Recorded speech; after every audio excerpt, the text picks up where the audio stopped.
Hey friends, welcome back to another video. My name is Emma Lefebvre, and today I'm recreating another one of my old paintings, but it's not from 4 or 5 years ago, it's from 24 years ago when I was 10. So my mother signed me up for a Parks and Rec art class, and I really remember that art class. I think it's because it wasn't in school, I wasn't being graded on anything, and I really just loved learning all these new skills. But our last project of that class was an oil painting, and I painted this. So funny enough, I don't actually remember a lot about this painting. I don't remember if it was like based on still life or anything. I don't even remember how to use oil paints, and I haven't touched them since this painting. They kind of scare me with all the chemicals you might need to use, or just the things that go into the logistics of oil painting. It makes me nervous. Not something I've dabbled in. But what I do remember about painting this specifically is that my art teacher was trying to get me to blend out these shadows. He was teaching me a lot about blending and then creating shadows in some of these darker areas where the leaves were kind of all coming together, and that stuff really stuck with me. And I remember him teaching me how to add those shadows in, and then I was adding some like little highlights on it, and I just fell in love and thought that was really cool. So I thought today it would be fun to recreate this with watercolor, because why not? And I also think it's a really great exercise to try and go back and recreate something you did a long time ago. Even if you started a couple months ago, go back and retry one of your first paintings so you can see the progress. Now this isn't necessarily to see the progress because I was 10, but I just thought it would be fun to recreate it. So that's what we're gonna do today. Let's jump right in.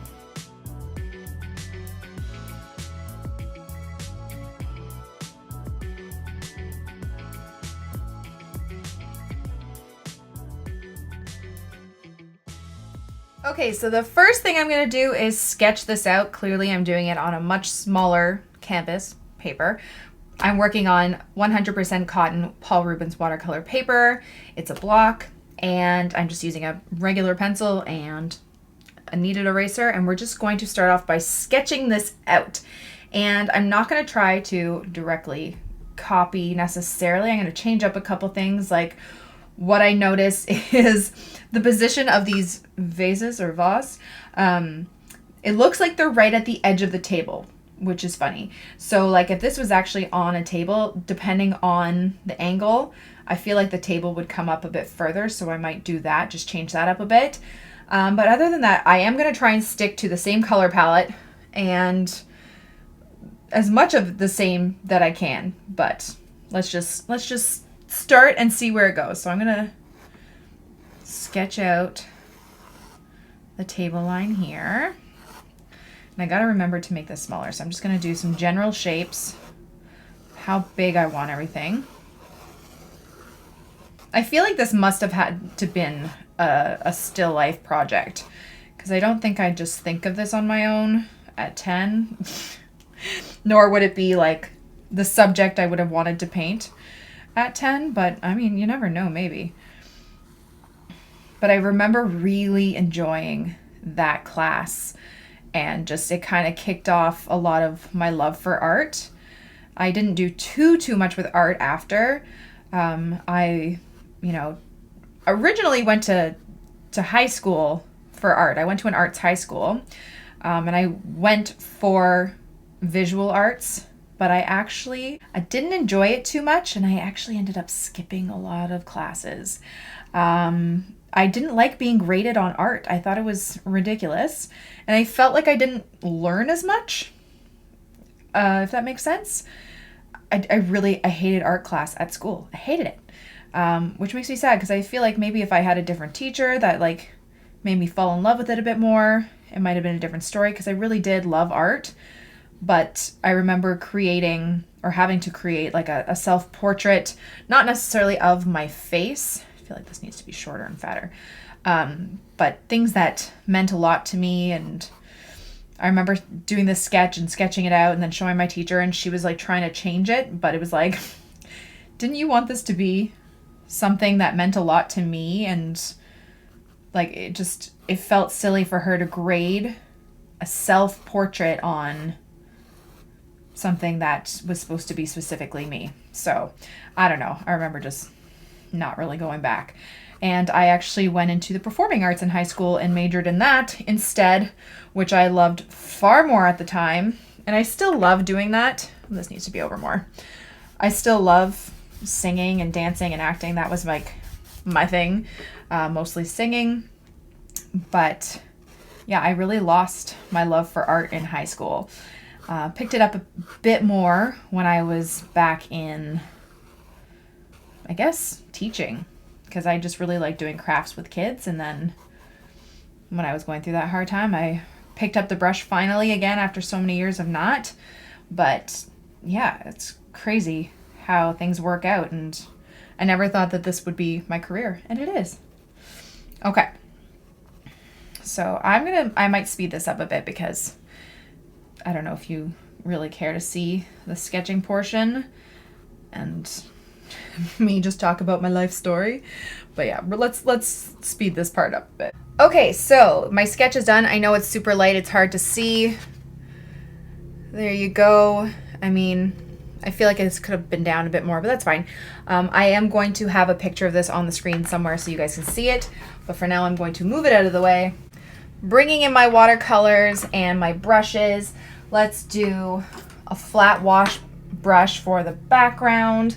Let's get some Princeton snap brushes. Just have my Craftamo brush handy.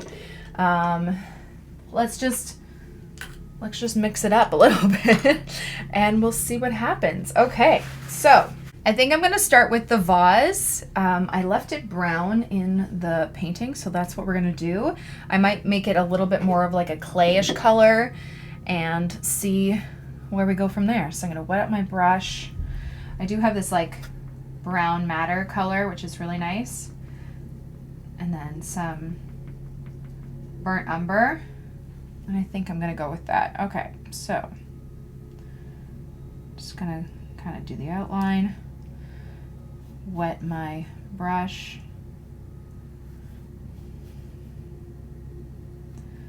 and one thing I kind of like about the original painting is that it had a bunch of like texture on the vase. I don't think that was intentional on my part as a 10-year-old.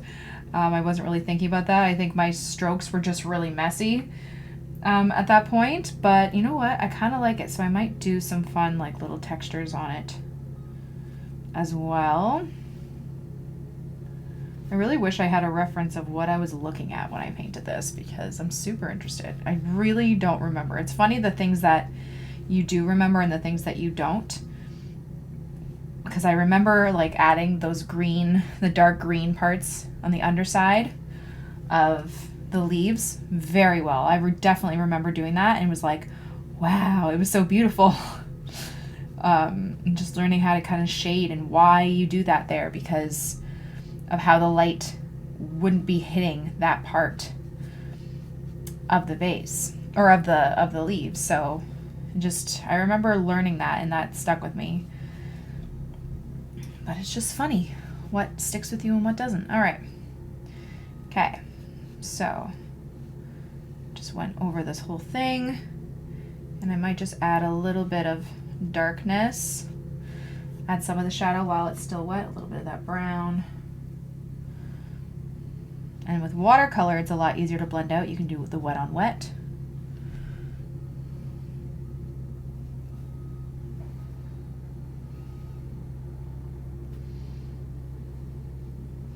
Oops, that is not properly rounded. Maybe it's a clay pot that I made, so it's not perfect.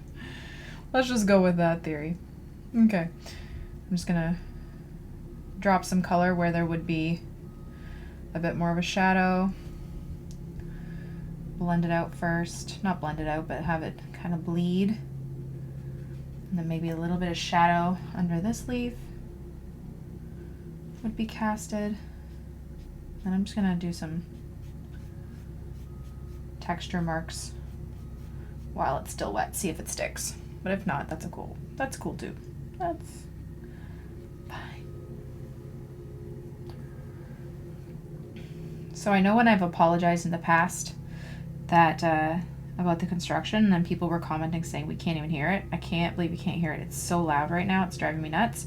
So if you can't hear it, again, I apologize. If you can't hear it, that's great, but I do apologize if you can. It's not desirable. I definitely know that. So I'm just adding some of that shadow while it's still wet, just to get that kind of base, leaving the handle a little bit lighter. And then you'll see once I add more shadow later, how it just kind of comes together. All right, let's do that little vase thing too. I like this brown madder color as well. It's kind of like a clay pot color. I have a feeling that whatever I was drawing, like these little pots, I don't think they were this color. I feel like I might have gotten lazy and didn't want to paint over. Because I think that brown color that is underneath, I think I did the whole canvas in that color first. I think that's what you do. Do you? I've seen like artists do that, like oil painting. I don't know why. So if you have an idea of why they paint a base on the canvas first of like this light brown color, let me know why. That's something I've always wondered. I don't know why, but I find it interesting that they do that. Maybe just so you can really eliminate any white from the canvas underneath. I don't know. All right, I'm gonna let that dry. I'll probably dry it quickly and then I'll come right back. Okay, let's move on to, I think I'm gonna do the background before I go on with the leaves. I don't know why. I'm really nervous to do the background, just because I usually don't do a background. Let's start with the bottom part. No, I lied. Let's start with the top part. So it's that like dioxazine purple type, and I'm turning it around just so I don't know why. I just am. So it looks like kind of like a dioxazine purple in there. I think I'm gonna make it a little bit warmer. Let's add a little bit of red in there. Just a little bit of red. Actually, that looks more similar. All right, and I'm gonna try to do this whole background in this color, which I feel like is gonna be a bit hard. I was gonna do a flat wash and then add it in that way, but I'm just using a size 16 brush, so a big enough brush to cover the background. I'm gonna try and move quick so I don't have too many like areas that are drying at different rates. This is a struggle I find with doing larger background areas, because you want to be precise around those areas, but you don't want it to dry at a different rate. Like here, you want it to be blended out nicely, right?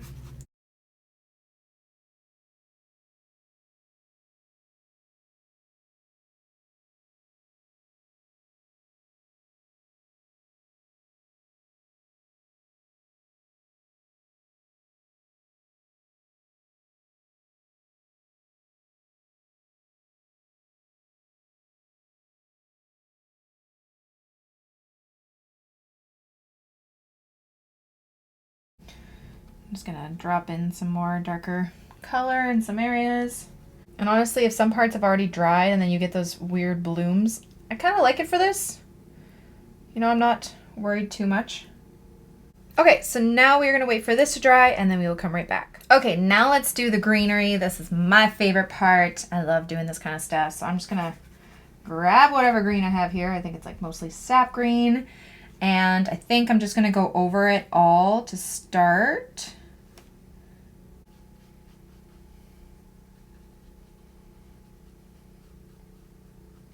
Okay, so all the green is in there. What I think I'm gonna do, I'm actually gonna grab a bit of yellow and tap it in some of the highlighted areas. Also just for fun. See, it's drying here, so I'm just gonna lighten it up. Or you could take a dry, wet brush. Did I just say dry, wet brush? A clean, like damp brush, and just like take up some of the color. I'm just adding a bit of yellow in here. It's really hard to stay in the lines, I'll tell you that. That's kind of why I don't like doing backgrounds. I'm really bad at staying in the lines. But now I'm gonna take some darker green, this perline green here, and I'm just gonna drop it in while it's wet to some of those under areas. Not like just roughly, it doesn't have to be perfect, just to get a base of darkness, and then we're gonna do a bit more later. Try to make sure it doesn't like totally overwhelm the lighter areas. but like this would be darker, it's behind. This would be darker right here.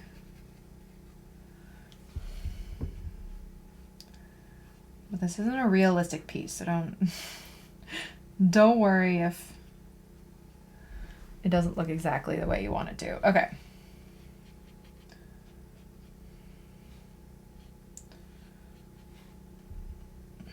Okay, so now we're gonna let that dry and then we will come right back. Okay, so actually while we're letting that dry, let's do the bottom here because it's not really touching anything there. And the bottom color was this like rusty red color, so it's kind of like this, the table. So I think I'm gonna do that. That kind of goes, it's interesting.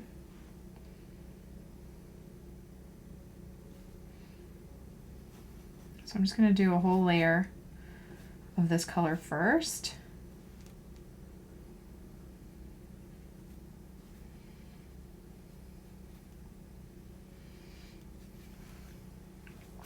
Go around.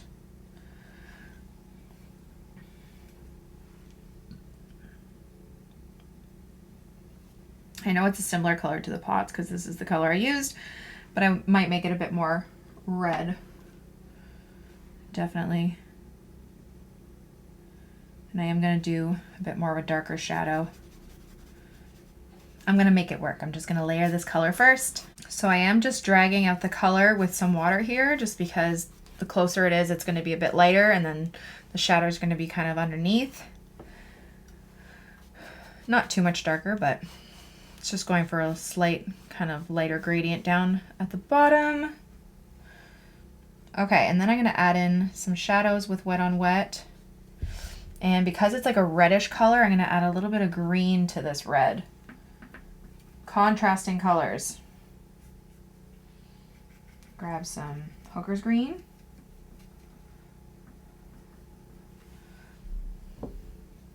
It's more of a brown. Actually, let's grab a Perline green.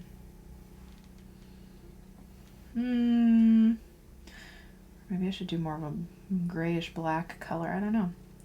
And the shadow, it was actually kind of blue. Maybe I'll grab some. Yeah, I'm just mixing all my colors. Yeah, it's like this grayish blue color. And it's like directly coming this way, but it wouldn't actually do that. So I'm just going to tap in this general direction, coming down this way. A little bit more blue in there.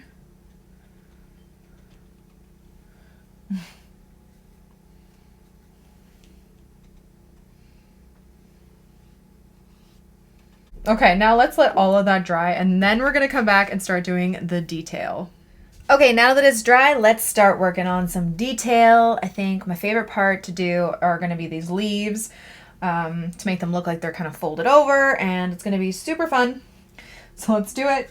I'm gonna just grab another wash of green, maybe a little bit of the darker green, and just kind of go under where these guys would be folded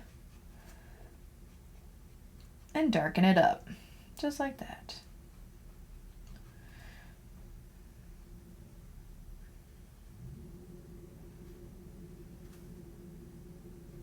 I feel like I should probably use a smaller brush for this.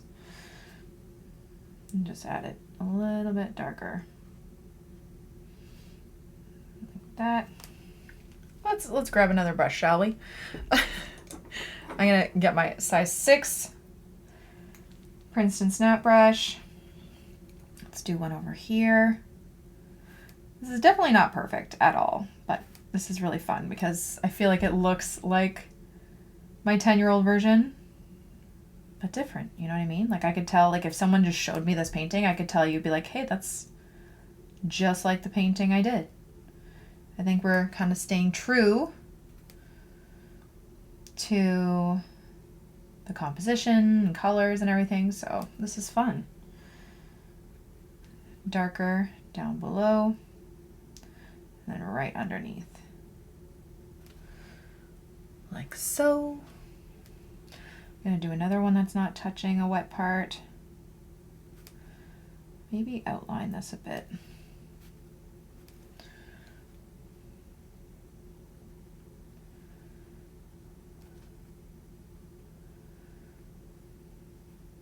feel like I could be a bit better with my precision for some things, but I'm not too worried. This is honestly just for fun. And it's so fun.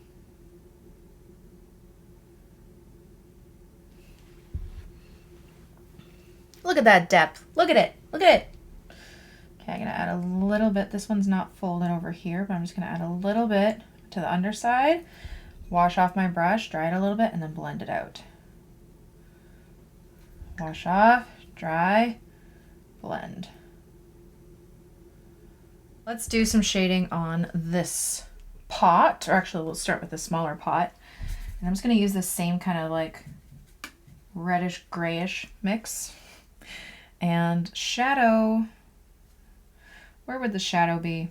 I guess the shadow would be more on this side. So I don't know why I lifted color there earlier, but it's fine. Just add a little bit of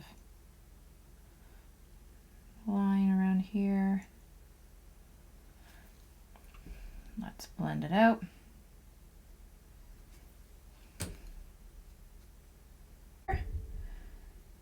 This would be curving over kind of like the leaves.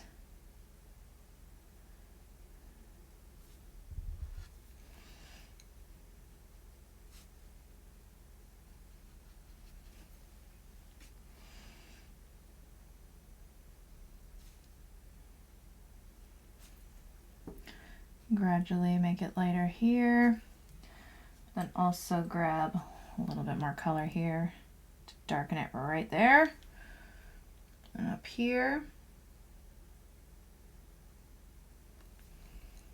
Make that handle jump out just a little bit more.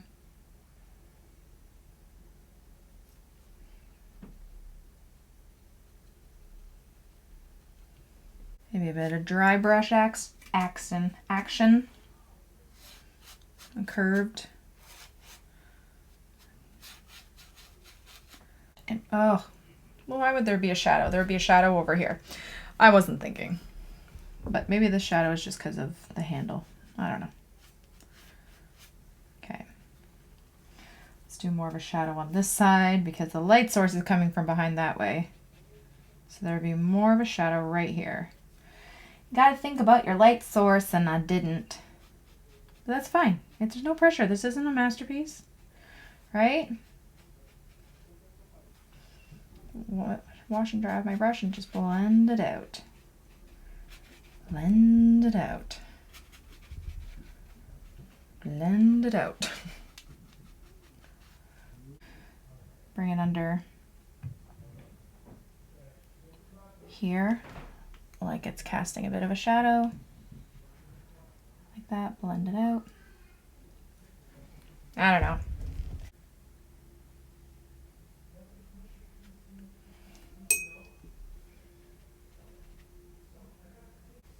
I think that's good enough. I'm not going to go too crazy with it. I'm going to do a bit more just greenery, just a little bit more detail, or maybe, I don't know, just dry brush. I'm going to get a little bit of brown. I feel like the green is too bright, if that makes sense. Just kind of add a little bit of texture to it. Make it a little bit of dry brush. Not worrying too much about it. Just looks a little bit flat. Maybe I'll add some lines on it after this part dries. It's a bit too bright, but that's fine. Okay, let that dry, and then I'm just gonna do like a few lines, I think. Clearly I'm not good at like realism or like still life kind of stuff. This doesn't look like realistic, but it's stylized and I don't mind it. That's cool, right? Right, right. And I'm just gonna make it a little bit darker. Do some lines here. See if that helps.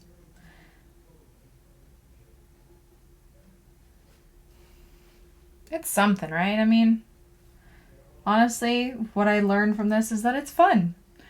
I'm just having fun and just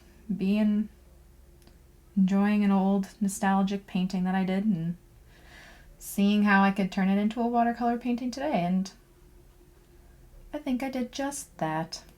There we go. That's fine. Okay. Let's look at them side by side, shall we? Okay, so there is our recreated painting from when I was 10 to 34. You know what? That was a lot of fun. It's so funny just to see how far you've come and just, I don't know, still enjoying the same love that I did back when I was 10. So I hope you guys do the same kind of challenge. Give it a try. It's a lot of fun, and post it on your Instagram and tag me. Thank you all so much for watching my video. I really hope you liked it and I hope you learned something. Don't forget to subscribe to this channel and follow me on Instagram for even more. Have a great day, guys. Bye.